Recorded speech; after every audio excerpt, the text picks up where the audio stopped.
How's it going, everyone? So today we're going to be focusing on normal forces. So what is a normal force? A normal force is a force or a component of a force which a surface exerts on an object with which it is in contact. So notice that it says that a surface exerts on an object with which it is in contact. So it's a component. So that tells us that a normal force is a component that belongs to a surface, right? So if a surface is slanted, that component will be slanted with that surface. If the component is horizontal, then that component is going to be horizontal with that surface. But of course, it's obviously sticking out, right? So we also need not to forget that it is perpendicular to that surface as it is seen here. So on this perpendicular surface, we can see that it is perpendicular to it. When the surface is slanted, we could also see that it is perpendicular to that surface. A normal force has the symbols N or Fn. So also a normal force, it is equal to Fg. So in other words, Fg is equal to the normal force, right? So which means that N is equals to mg. Okay, so how can we show that that's the case? How can we show that N is equals to mg? So the way we can do that is to think about, say, a book, for example.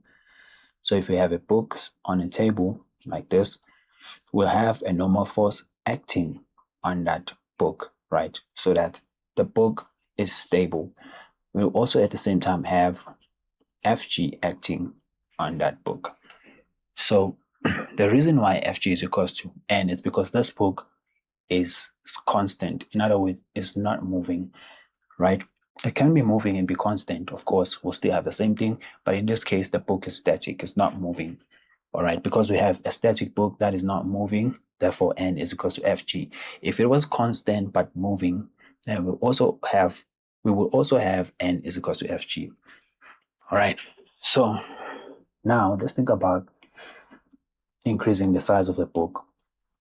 All right, so if we increase the size of the book, we also notice that the normal force will also be forced to increase. Why? It's because you've increased the weight. If you increase the weight, therefore you cause the table to put in more work, in other words, right, in order to hold up the book or to push against that book. So we could already see that kind of like relationship that these two things have, right? So let's look at this case over here. So say here as well, we have like a book, right? Say this book is moving downwards in a constant, obviously, in a constant motion. So if it's moving downwards in a constant motion, we know that in a slanted surface, there's going to be a normal force, right? There's going to be a normal force. But in this case, we know that gravity is always acting down. So use those words, right? Always use those words. Like think about them, what they mean. Gravity, when you say gravity always acts down, it means that it is always going to go down. It's not going to, on a slanted surface, it's not going to be opposite to the normal force, just like on a horizontal force, because gravity always acts down, right? It maintains that position. So it maintains that direction, it always goes down. So which means we need to find this component that will act opposite to the normal force, right? So how do we do that? So we need to put a Cartesian plane. The Cartesian plane will flow with the ground or will work with the ground, right? Or will move along the ground. So we'll have a Cartesian plane like this.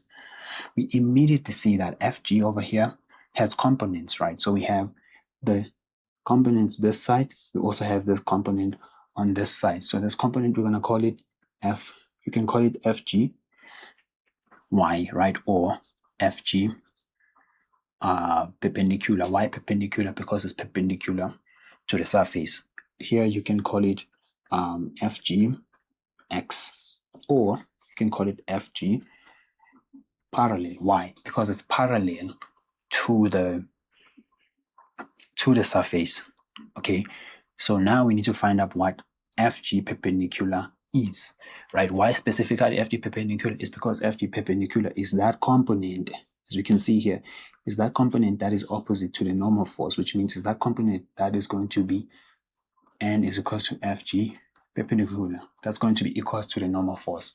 Okay, so remember we have SOHCAHTOA. This is our right angle triangle. We can already see that. So we have SOHCAHTOA that is going to help us solve this problem.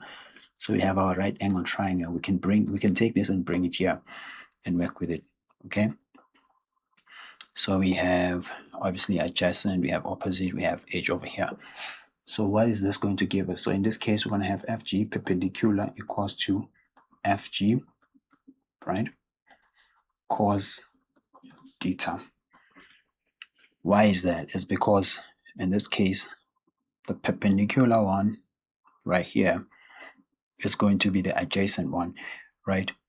This one is the adjacent and this one is going to be the opposite, right? Hence we got this so you can work out the maths. So which means that N is also going to be equal to Fg cos theta. Now we can technically just open up the whole equation. That means N is equal to Mg cos theta. So for this one specifically, this is the formula that we use, but it is a good idea for you to actually understand the entire flow and how to find this formula for yourself. Okay, so this is normal forces. Thank you.